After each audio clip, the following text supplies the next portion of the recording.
Assalamualaikum warahmatullahi wabarakatuh. Bismillahirrahmanirrahim. Hari ini kita mencoba membahas mengenal manusia. Jadi kenapa kita harus mengenal manusia? Karena kita ingin mengobati manusia.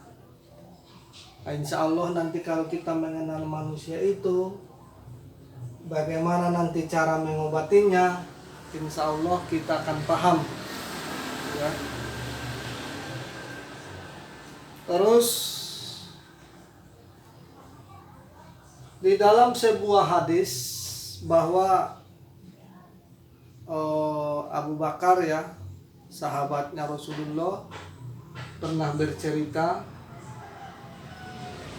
katanya bahwa Rasulullah pernah bersabda, berdoalah kepada Allah, mintalah keimanan dan kesehatan. Berarti kalau keimanan kita mengacu kepada ruh, ya, sini. Kalau kesehatan kita mengacu kepada jasad. Jadi jasad ini nanti dia kaitannya dengan anatomi.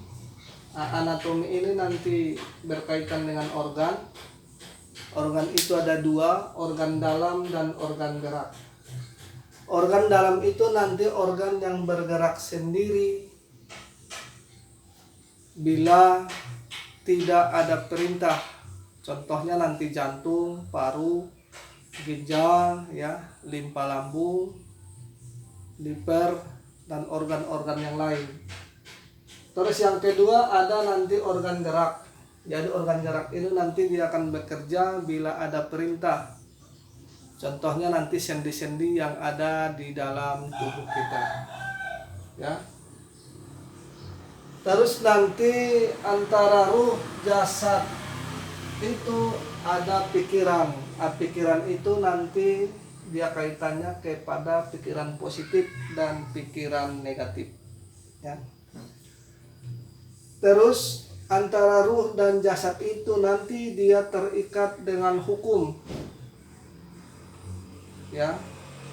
Kalau ruh itu sendiri nanti dia terikat dengan hukum langit, berarti dia tidak terikat dengan hukum ruang dan waktu. Kalau jasad ini nanti mengikuti hukum bumi, maka dia terikat oleh ruang dan waktu. Nah, itu nanti perbedaannya, ya. Jadi nanti kalau ruh saja itu bukan manusia, kalau jasad saja juga bukan manusia, terus kalau pikiran saja bukan manusia. Jadi untuk menjadi manusia itu maka antara pikiran, jasad dan ruh itu harus jadi satu. Ya, itu yang harus kita pahami. Terus sebelum ruh itu diturunkan ke bumi, maka dia terikat satu perjanjian dengan Allah Subhanahu wa taala. Bahwa di dalam perjanjian itu, yang pertama dia harus beribadah kepada Allah Subhanahu wa taala. Yang kedua dia harus berbuat baik di muka bumi. Maka itulah perjanjian kita dulu pada Allah Subhanahu wa taala. Terus ruh itu makanannya nasihat, ya. Ruh itu makanannya nasihat. Ini ruh itu makanannya nasihat. Maka kalau untuk makanannya nasihat, maka ruh itu dikembalikan kepada Quran dan Sunnah atau Quran dan hadis, ya. Maka di sini nanti Quran dan Sunnah ini yang paling besar nanti perannya yaitu ustadz-ustadz dan ulama. Maka nanti kalau kita dikembalikan kepada Quran dan Sunnah, maka nanti menyebabkan pikiran itu harus tenang, ya. Jadi kalau nanti kita harus dikembalikan kepada Quran dan Sunnah, ini nanti yang menyebabkan pikiran itu akan menjadi positif, ya. Dan hati itu juga akan menjadi tenang. Jadi hati tenang itu menyebabkan energi itu stabil. Jadi bila energi itu nanti stabil, naik turunnya energi akan stabil. Terus energi itu akan bisa mendorong darah bersirkulasi dengan lancar. Energi itu juga akan mendorong kelenjar getah bening itu akan bersirkulasi dengan lancar. Energi itu juga akan mendorong cairan itu bisa bersirkulasi dengan lancar. Maka kelancaran ini semua nanti akan membentuk antibodi yang kuat. Maka di sini kita dapat satu antibodi, yaitu terbuat dari ruh itu sendiri. Pertanyaannya, kenapa kita sering melihat orang itu sakit-sakitan? Terus penyebabnya apa? Yang berkaitan dengan ini ya, berkaitan dengan ruh. Itu satu penyebabnya yaitu antibodinya lemah. Yang kedua, antibodinya terlalu tinggi. Terus yang ketiga, ada sumbatan. Contohnya, antibodinya terlalu lemah, dia selalu bersedih hati, dia selalu murung, terus dia selalu tidak berpuas hati ya, sering menyalahkan takdir Allah. Nah, yang kedua, biasanya kalau energinya tinggi, dia selalu marah-marah itu tanpa sebab, selalu marah-marah itu tanpa alasan yang jelas. Dan dia juga selalu melampiaskan amarahnya itu bukan pada tempatnya. Nah, ini yang menyebabkan orang itu menjadi sakit. Dan satu lagi, orang menjadi sakit juga karena stagnasi. Stagnasi itu berarti ada sumbatan di hati. Ada sumbatan di hati itu disebabkan biasanya terlalu banyak mengurusi urusan orang lain, terlalu banyak pikiran yang tidak bagus kepada orang lain ya. Terus dia selalu menyimpan dendam, menyimpan iri, menyimpan dengki berhari-hari, berminggu-minggu, berbulan-bulan, dan bahkan bertahun-tahun. Maka ini yang menyebabkan orang itu menjadi sakit. Maka nanti di sini kuncinya, bila nanti hati itu dikembalikan kepada Quran dan Sunnah atau Quran dan hadis ya, hadis, maka nanti menyebabkan pikiran itu akan tenang. Maka nanti tenangnya pikiran itu akan membuat sirkulasi energi itu akan menjadi lancar. Bila sirkulasi energi menjadi lancar, itu akan membuat antibodi menjadi kuat. Nah, ini yang pertama, antibodi. Terus kita masuk ke jasad. Jasad itu nanti kaitannya ke anatomi. Anatomi itu nanti terbagi dua, ada organ dalam dan ada organ gerak. Organ dalam ini nanti organ yang bergerak sendiri tanpa harus diperintah. Organ gerak itu organ yang bergerak sendiri bila ada perintah. Maka ini organ dalam ini kuncinya di perut. Jadi organ dalam contohnya baik jantung, paru, ginjal ya. Terus liver, terus organ-organ yang lain ya. Itu nanti organ dalam. Maka nanti ini kuncinya di perut. Jadi kalau kita cerita tentang perut, berarti kita bercerita tentang nutrisi dan obat-obatan ya. Kalau nutrisi nanti kaitannya ke makanan. Ada makanan pokok dan ada makanan pembangun. Contoh makanan pokok biasanya beras ya. Beras itu nanti berkaitan dengan sifat.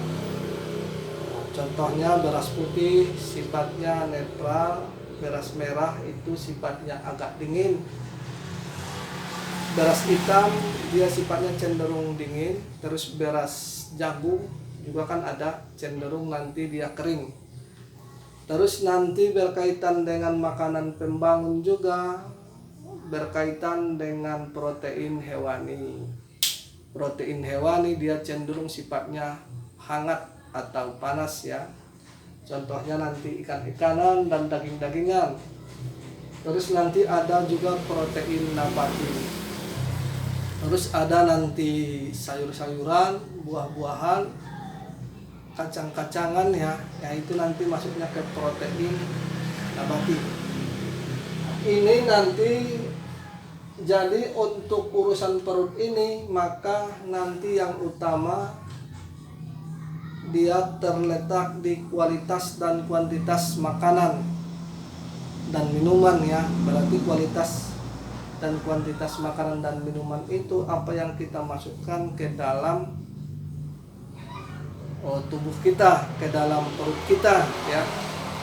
Tapi insya Allah ini nanti untuk kaitannya ke pola makan ini, insya Allah nanti kita akan membahas secara detail di tempat yang lain ya.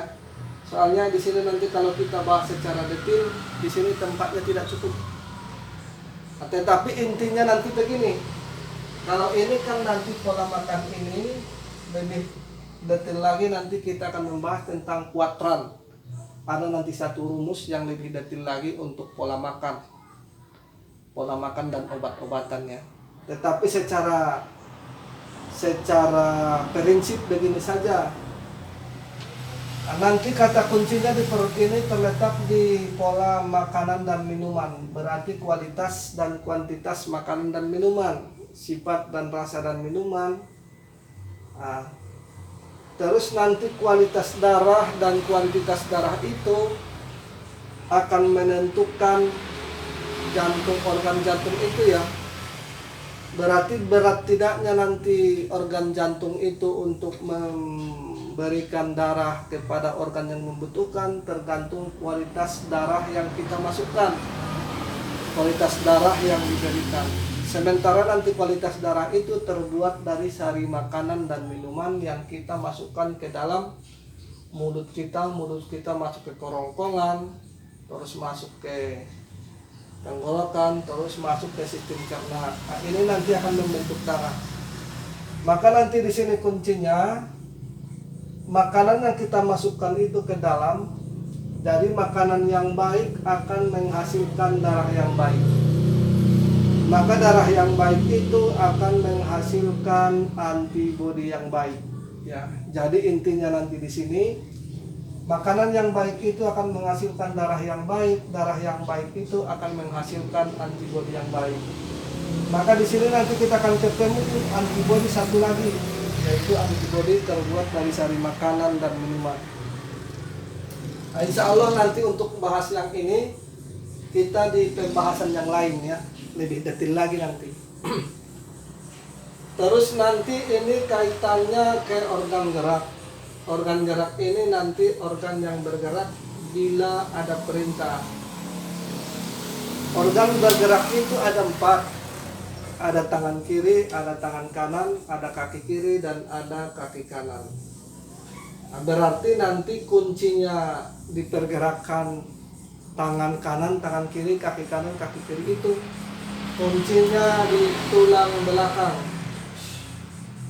Jadi bagus tidaknya nanti energi dari tulang belakang itu tergantung nanti bagus tidaknya tangan kiri, tangan kanan, kaki kiri, kaki kanan. Jadi nanti tulang belakang ini bila nanti bagus, maka dia darah itu akan bisa bersirkulasi dengan lancar, energi bisa bersirkulasi dengan lancar, getah bening juga bisa bersirkulasi dengan lancar, cairan juga bersirkulasi dengan lancar. Maka lancarnya itu nanti energi itu ke arah otak, maka otak itu akan memberi respon untuk menggerakkan kedua tangannya dan kedua kakinya. Jadi nanti kekuatan tangan dan kaki kita itu tergantung di kekuatan atau bagus tidaknya tulang belakang itu. Ya, ini kata kuncinya nih. Maka nanti sirkulasi darah, sirkulasi energi, dan sirkulasi getah bening itu bisa berjalan dengan normal. Maka sirkulasi getah bening mengikuti pergerakan otot dan rangka. Jadi semua juga sudah tahu bahwa kelenjar getah bening itu fungsinya untuk membasmi racun-racun yang ada di dalam tubuh. Membasmi racun-racun, membasmi virus-virus, membasmi zat kimia, dan obat-obatan kimia yang tidak dibutuhkan oleh tubuh. Maka nanti tugas kelenjar getah beninglah untuk menghancurkannya, untuk membersihkannya. Maka nanti kelenjar getah bening itu salah satu antibodi di dalam tubuh. Jadi nanti kalau sirkulasi darah, sirkulasi energi, sirkulasi cairan, dan sirkulasi getah bening itu akan tersumbat, maka itu nanti yang menyebabkan tumor dan kanker, atau sering disebut itu kelenjar getah bening. Ya. Kalau kanker nanti dia kaitannya dengan, ada kaitannya ke ini, biasanya ke ruh, dan ada kaitannya ke organ liver. Tetapi khusus murni yang di sini dan kaitannya ke sini, biasanya yang muncul itu kelenjar getah bening. Ya. Maka nanti kalau sirkulasi getah bening, sirkulasi darah, sirkulasi cairan, sirkulasi energi itu bisa berjalan dengan lancar dan normal, maka itu nanti akan menyebabkan antibodi menjadi kuat. Ini yang satu lagi nih. Maka di sini ada kita satu antibodi dari ruh itu sendiri. Di sini antibodi terbuat dari sari makanan dan minuman. Di sini antibodi terbuat dari bagus tidaknya tulang belakang yang kaitannya ke kelenjar getah bening ya. Kalau kita melihat alur ini, antibodi ini ada 3, tetapi sebenarnya antibodi itu ada 5. Yang kaitannya nanti ke paru 1, antibodi yang arah ke paru.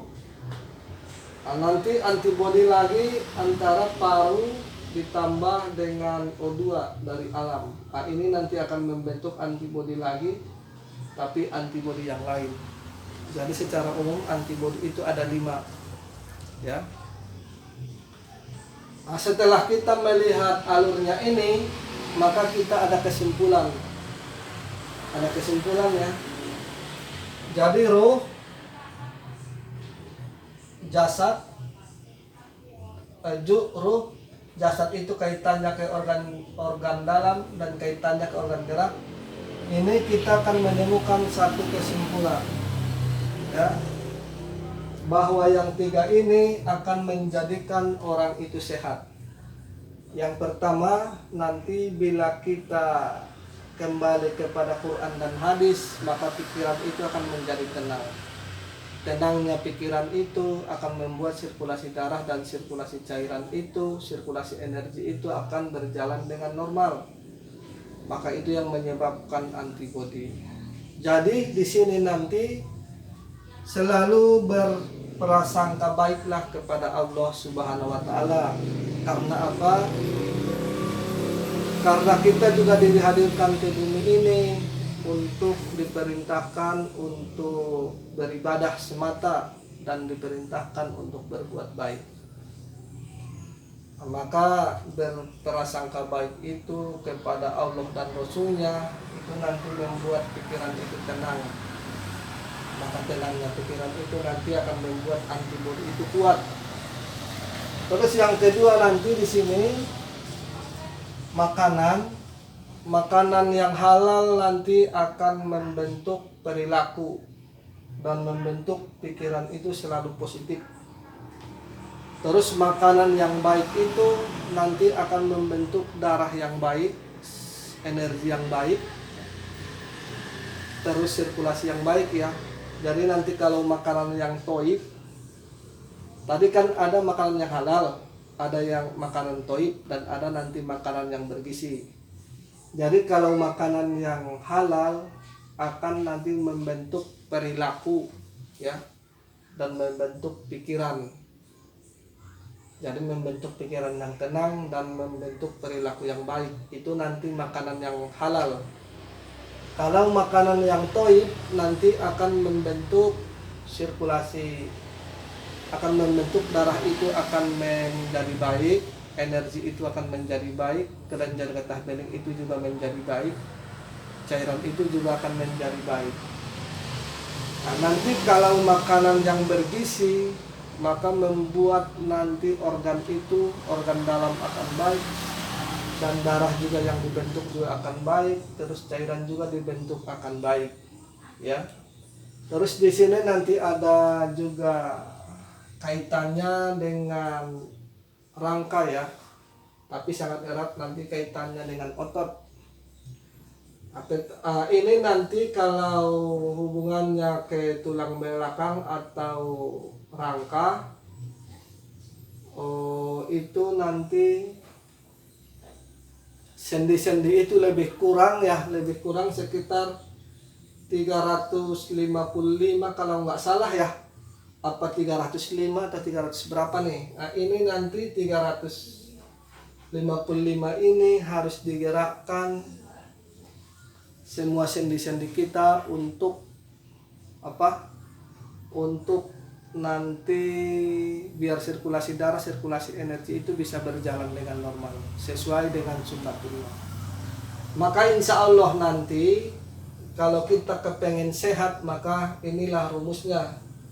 Insya Allah yang 3 ini kalau kita sudah jadikan ruh ditambah dengan jasad, tambah dengan pikiran ya. Jasad ini nanti bisa dibagi 2, organ dalam dan organ gerak. Ini nanti akan menjadikan tubuh itu akan sehat.